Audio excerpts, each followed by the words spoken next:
What's up, guys? This is Dan with Biohacking Explained, and today I'm going to show you guys how to reconstitute your peptides with bacteriostatic water. This method is going to work whether you use it for BPC 157, TB 500, or even retatrutide. So I know that some of you guys are probably asking yourselves, why do I need to reconstitute my peptide using bacteriostatic water?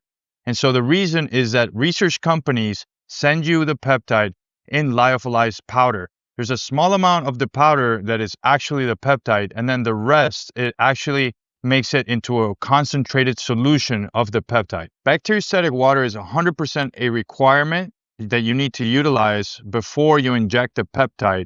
And usually it has to be 0.9 benzyl alcohol. This is going to help you keep it sterile, and you're not going to get any type of infections this way. So thankfully, guys, the bacteriostatic water is actually really easy to find. You could actually go to Amazon. You could get it between 10 to 15 bucks. It's usually called Reconstitution Solution. Try to get the one that is in glass, because the plastic, we're just trying to avoid the microplastics, and it's also more sterile that way. Once you have ordered your backwater from Amazon or either your research company, sometimes these companies actually send you the backwater with the order. The best thing to do is put it in your fridge, and that's going to help you last longer, and it's going to impede bacteria from growing. So later on in the video, I'm going to show you how to reconstitute it with my tesamorelin, which I have it right here. I have my drawing syringe and my insulin syringe. The first step, guys, is we're going to grab our withdrawing syringe. Keep in mind that this is not the syringe that we utilize to pin ourselves with. You're going to use this just to withdraw the backwater and input it into the vial. And I like to use a 23 gauge, 3 ml, 1 inch syringe. So you might be asking yourselves, guys, what is the type of syringe that you utilize to inject yourself with the peptides? So usually I use a 31 gauge, 5/16 insulin syringe, and it's right here. This is the gold standard. The next question is, how much backwater do you utilize in your peptide vial? So there is no single answer for this, but I like to rule myself with this specific law.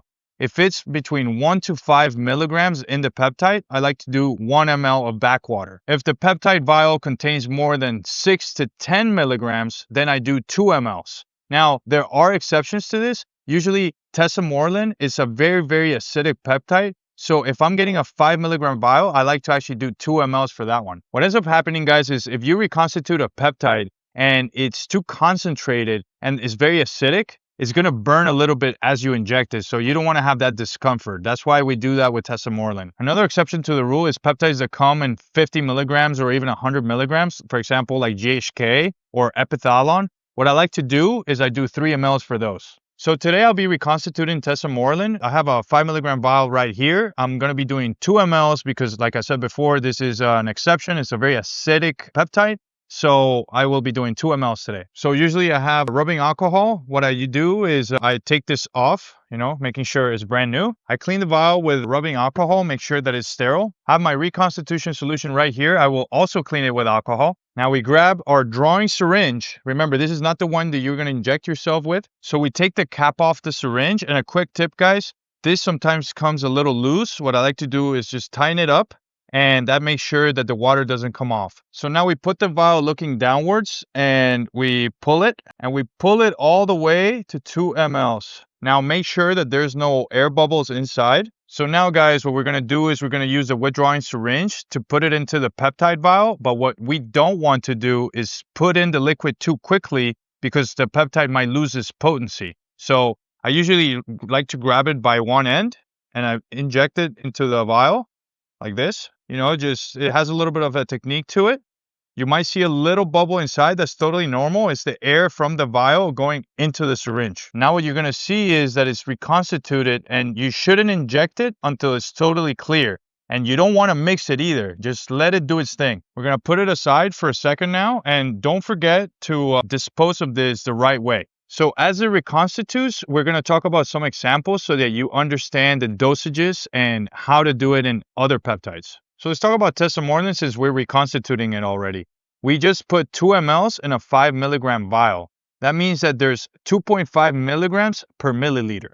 In the standard insulin syringe, there's 100 units, and that 100 units, if you were to draw all of it, it would be considered 1 ml. So that means that if you drew all the 100 units, you would have 2.5 milligrams of tesamorelin in the syringe. So this is actually pretty easy math, guys. If you divide 2.5 milligrams by 100 units, that will equate to 0.025 milligrams. So if you want to get 1 milligram of tesamorelin, you'd need 40 units. The way that you would do the math is you would grab 1 milligram divided by 0.025, it would equate to 40 units. So you would use 40 units for 1 milligram of tesamorelin. If you wanted to do the standard dose of tesamorelin, which was the one that was used in the HIV study, you would do 80 units. And it's actually very simple, guys. Let's say that you didn't care about being burned with tesamorelin, and for simplicity purposes, you decided to use 1 ml instead of 2 mLs.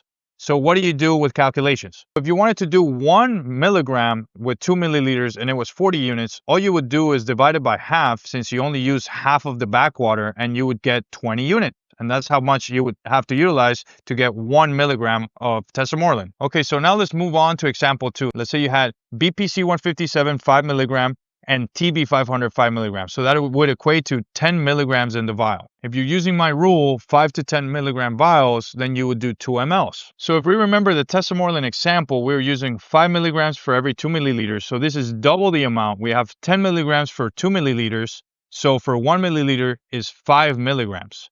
Now, if you want to do the same amount, 1 milligram in the dose, you would need 20 units. Now, simple math, guys, if you were to reconstitute it with 1 ml, it would only be 10 units. It'd be half the amount.